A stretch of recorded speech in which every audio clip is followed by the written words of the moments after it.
Les gars, là je viens d'avoir l'information comme quoi finalement Carlos Baleba ne viendra pas à Manchester United, que Brighton n'est pas vendeur. Encore une fois, Manchester United nous a fait croire à un rêve impossible.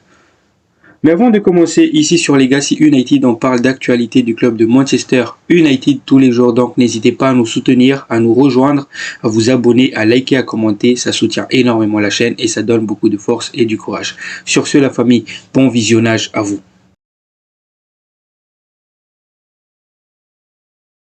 La famille, bonjour à vous, j'espère que tout va bien pour vous. Pour ce qui est de ma part, je vais bien. Donc comme je l'ai dit tout à l'heure aujourd'hui, déjà avant de commencer, est-ce que vous êtes prêts? Est-ce que vous êtes prêts pour cette reprise du championnat, notamment des matchs de Manchester United face à Arsenal? Un gros match qui nous attend à Old Trafford. Mais avant d'entrer dans le vif du sujet, on va d'abord revenir sur le cas Baleba et notamment sur les commentaires que j'ai sélectionnés. Premier commentaire du jour, ça vient de Amadou Touré. Baleba ne viendra pas à Manchester United. Oui les gars, j'ai vu ça ce matin. Je me suis dit, mais qu'est-ce qui s'est passé? Enfin, je l'ai vu venir un peu le coup. Je l'ai vu venir parce que, rappelez-vous, dans mes vidéos, je disais, mais on n'a pas les moyens. Encore si c'était avant l'arrivée de Benjamin Sesko, on avait le moyen, mais maintenant, il faut absolument vendre. Donc, qu'est-ce qu'il nous dit, Fabrizio? Manchester United a contacté Brighton pour Carlos Baleba, mais les Seagulls ont fermement refusé. Brighton n'a même pas indiqué de prix et ne souhaite pas vendre le milieu de terrain camerounais cet été. Manchester United devrait se tourner vers d'autres pistes. Tels sont les mots de Fabrizio et de David Orsten, deux sources sûres, les gars. Mais alors, est-ce que c'est une surprise? Manchester United a voulu nous faire croire au rêve impossible. Pourtant, on le savait déjà avec toutes ces dépenses qu'on a effectuées. On se rappelle, dans un coin de notre tête, de ce discours de Ratcliffe, que le problème, c'était pas le PSR.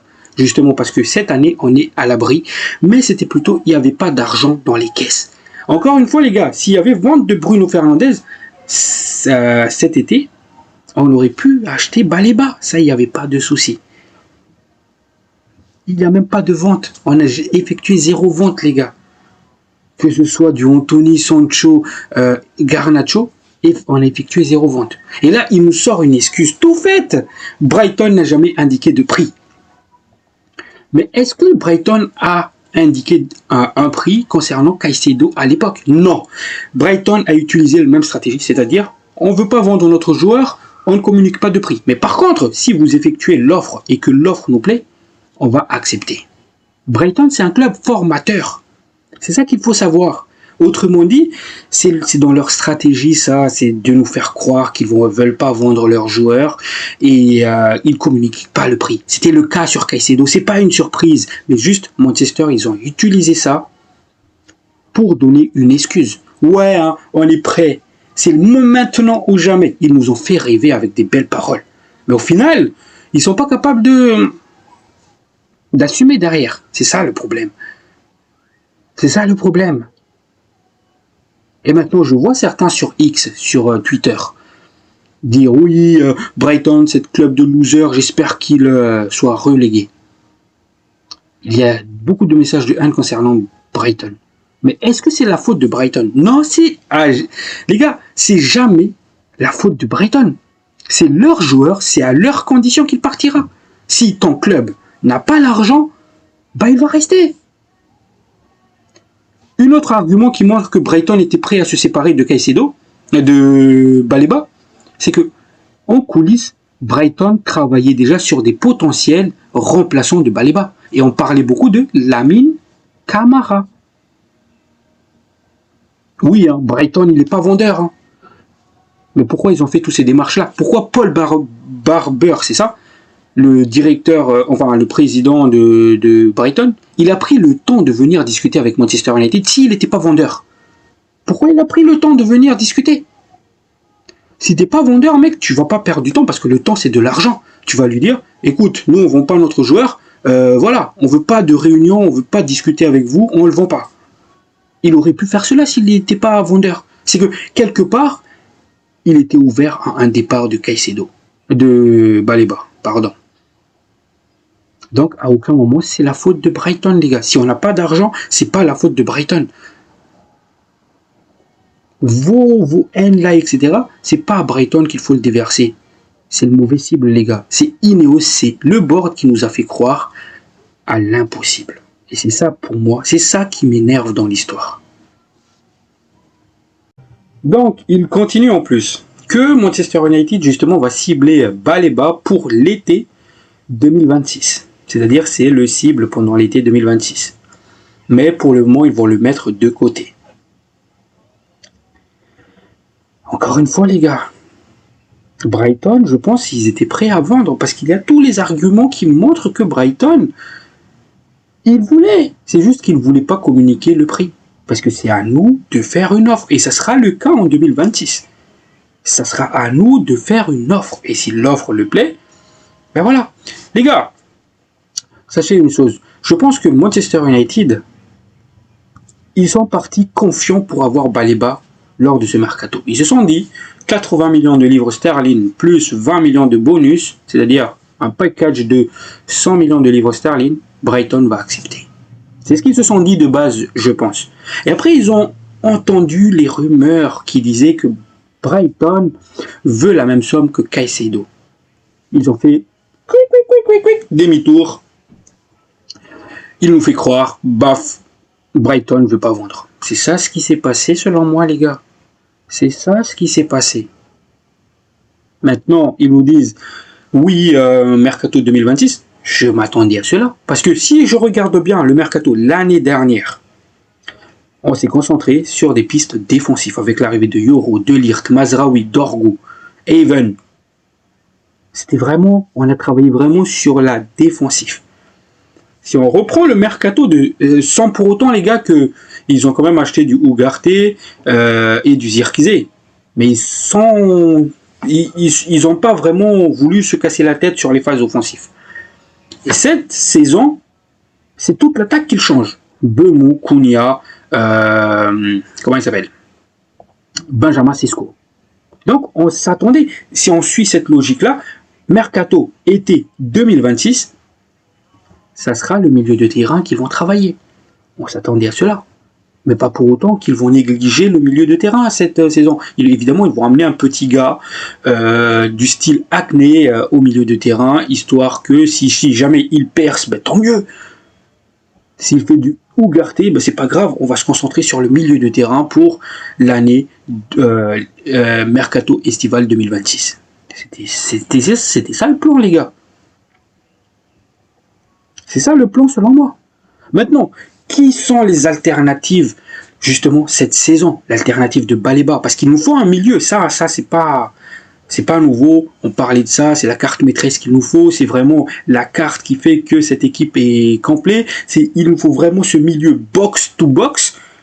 Donc, qui sera la cible? Tout d'abord, il y a le deuxième commentaire qui rentre en compte, notamment de Babchi, désolé si je le prononce mal.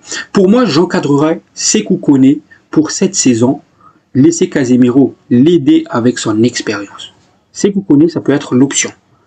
On connaît, il a vraiment une grosse abattage, c'est ce milieu box-to-box. Maintenant, le fait est que c'est un petit jeune qui manque de l'expérience. Est-ce qu'il va avoir un impact immédiat? Donc, dans ce cas-là, l'importance d'avoir un Casemiro pour l'encadrer. Après, on a encore Ugarte, etc. Donc, voilà. Ça, c'est une option, vu qu'on n'a pas d'argent. Maintenant, il y a d'autres pistes, justement, et on va voir ça ensemble. Quelque part, les gars, je me dis, si Manchester United était prêt à mettre 100 millions de livres sterling sur Carlos Baleba, autrement dit, ils peuvent partir sur une autre piste pour cette somme-là, on est d'accord?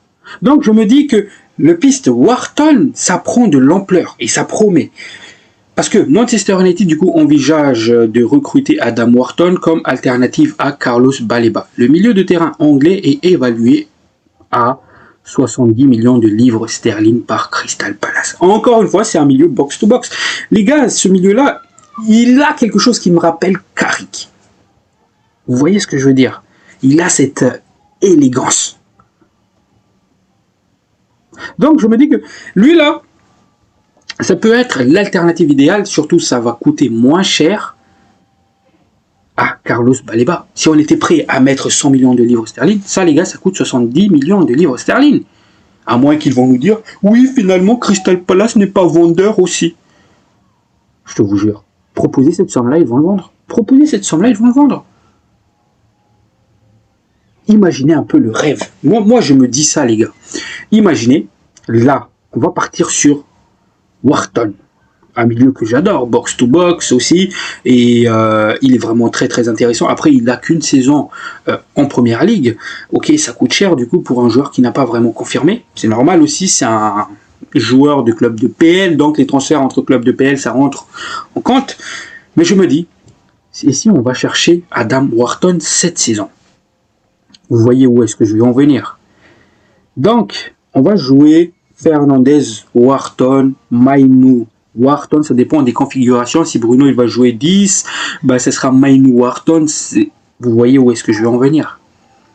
Et du coup, j'espère que Wharton il va confirmer à Manchester United. Il va faire une grosse saison. Selon les rumeurs, c'est lui la priorité de Manchester United, du coup, hein, comme alternative, les gars. C'est-à-dire que là, Manchester United va se concentrer sur Wharton. En attendant Baleba. Donc, on joue avec Wharton cette saison. Très très bien, je serai content s'il signe. Et que l'année prochaine, vous voyez où est-ce que je vais en venir, les gars? L'année prochaine, été mercato estival 2026, on ramène Baleba. Et là, on va avoir deux milieux. Box to box. Baleba, Wharton. Là, les gars, personne ne va passer. Personne va passer. Parce que les joueurs, il est capable de faire le jeu. Ils sont complets, en fait. Et je pense qu'il va y avoir une complémentarité entre les deux. Là, les gars, là, c'est vraiment le rêve. Parce que si, offensivement, ça marche bien, Manchester United, si les Cunha marchent bien, les Bemou marchent bien, et que l'été 2026, on perd en Bruno Fernandes, on ramène un Baleba, Wharton, Baleba, Mainoo, Wharton, là, on peut faire plein de configurations. Vous voyez où est-ce que je vais en venir? Et surtout, on va être beaucoup plus solide défensivement, tout en étant capable de faire le jeu. Je me dis que, quelque part, cette idée-là, je le garde dans ma tête. Mais après, je peux comprendre aussi, si on ramène Wharton et que Wharton, il perce, je peux comprendre que Ineos va se dire Mainoo, Wharton la saison prochaine dans le double pivot. Ça, je peux tout à fait comprendre aussi. Mais il faut que Mainoo aussi, il le prouve. Parce que sinon, moi, l'idée d'avoir Baleba, Wharton dans le double pivot, là, bah, on tient les deux milieux que Ruben Amorim adore. Deux milieux athlétiques, box to box, capables de casser les lignes, capables de faire le jeu, capables de défendre. Je pense qu'il va y avoir une complémentarité totale entre les deux. Mais voilà, ça, c'est le rêve. Je ne crois pas que Manchester United va réaliser cela si jamais Wharton il perce. Ça sera Wharton ou Baleba. Vous voyez où est-ce que je vais en venir. Ça sera jamais Baleba et Wharton. Donc voilà. Autre alternative à cela, les gars. Il y a évidemment Ederson de l'Atalanta. Pour moi, Ederson, les gars, on en parle, mais pour moi, il est surcoté, ce joueur-là. Il est surcoté. Je sais pas, j'arrive pas. Il n'a pas ce petit quelque chose qui me fait accrocher, en fait. Il est bon, hein. Attention, il est bon. Mais il n'a pas ce petit truc que Baleba ou Wharton, ils ont. Ou même Richard Rios, il a ce petit truc. Mais moi, Ederson, j'arrive pas. Si, encore une fois, c'est un bon joueur. Mais ça reste l'alternative. Ulmond, le milieu de Sporting, ça aussi, j'en ai déjà discuté dans mes vidéos. Ça peut être une piste intéressante, surtout il connaît Ruben Amorim, c'est le capitaine du Sporting, c'était le capitaine de Ruben Amorim. Et surtout, je trouve vraiment qu'il a une grosse abattage, une grosse puissance et de jeu et tout. Et surtout, c'est un joueur qui va pas nous coûter très très cher aussi. Enfin, ça va quand même coûter vers les 70 millions. Mais bon, par rapport à Wharton ou Baleba, ça va être moins cher. Donc, il y a Oudmond aussi, et il y a Lamine Camara. Lamine Camara aussi, il y a un intérêt de Manchester United. Et ça, pareil les gars, Lamine Camara, on peut l'avoir vraiment pour 30 millions de livres, ou 40 millions. Grand max. Parce que si c'était la cible de Brighton pour remplacer Baleba, ça veut tout dire les gars, ça veut dire Brighton, on le connaît, ils sont très bons pour former les numéros 6. Ils ont l'œil. Et surtout, nous, Manchester United, on était dessus. Je vous rappelle que Baleba, on était dessus avant Brighton. Et on s'est fait devancer. Donc voilà les pistes, les alternatives à ce poste-là. Donc maintenant, qui va venir? Il y a aussi le petit jeune Hackney qui plaît énormément au board. Bah lui, je pense qu'il fait partie, certes il a une grosse marge de progression, mais c'est surtout parce qu'il coûte pas cher. Donc voilà. Ça montre encore une fois qu'on n'a pas d'argent, c'est pour ça qu'on n'est pas allé sur Carlos Baleba. Maintenant, on va se concentrer du preview justement face à Arsenal. Les gars, je vais pas vraiment parler de l'interview d'avant-match parce que c'était pas vraiment le but de vidéo de parler en détail, etc. Grosso modo, ce qu'il disait Ruben Amorim dans cette interview, il est revenu sur Sesco, le recrutement et à quoi s'attendre cette saison. C'est-à-dire que pour lui, cette saison, il faut juste une place européenne, que ce soit Conference League, Ligue Europa ou Ligue des Champions. Donc, il a dit aussi grosso modo que il ne faut pas s'attendre à une grosse changement dans cette équipe de Manchester United, mais ça va se faire petit à petit au fur et à mesure de la saison. Sachant que, pour rappel, on va avoir à peu près un match par semaine. Donc, on fait le match, on fait les ajustements, un match, etc. Et le but vraiment, c'est que l'équipe devienne de plus en plus forte d'ici la fin de la saison. Après, il est revenu sur Benjamin Sesko, il disait qu'il est prêt physiquement, pareil pour Onana. Donc, ces deux-là, on pourrait les voir débuter ce match face à Arsenal. Il a notamment parlé de son ancien joueur Gyökeres. Il disait que c'était vraiment un joueur très très bon, très très fort, et que il a deux stratégies en tête. Un, si jamais Gyökeres est titulaire, et l'autre, c'est si c'est Havertz qui est titulaire. Ça sera deux manières de jouer différentes.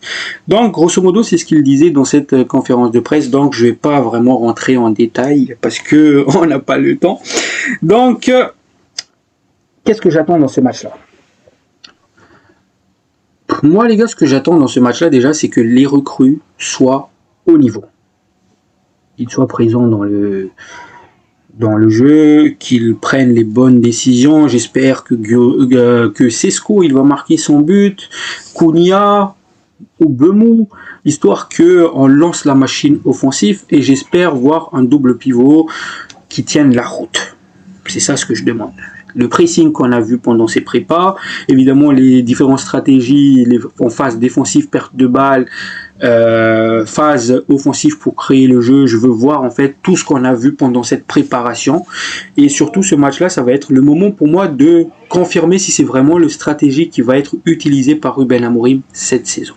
Donc l'équipe, le 11 type que Ruben Amorim va aligner selon moi, je pense qu'il va partir avec cette 11-là.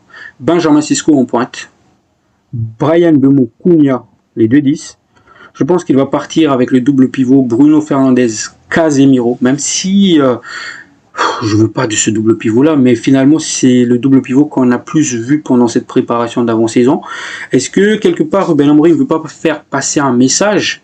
Donc je pense qu'il va partir avec ça. Patrick Dorgu à droite, à gauche, Amad Diallo à droite.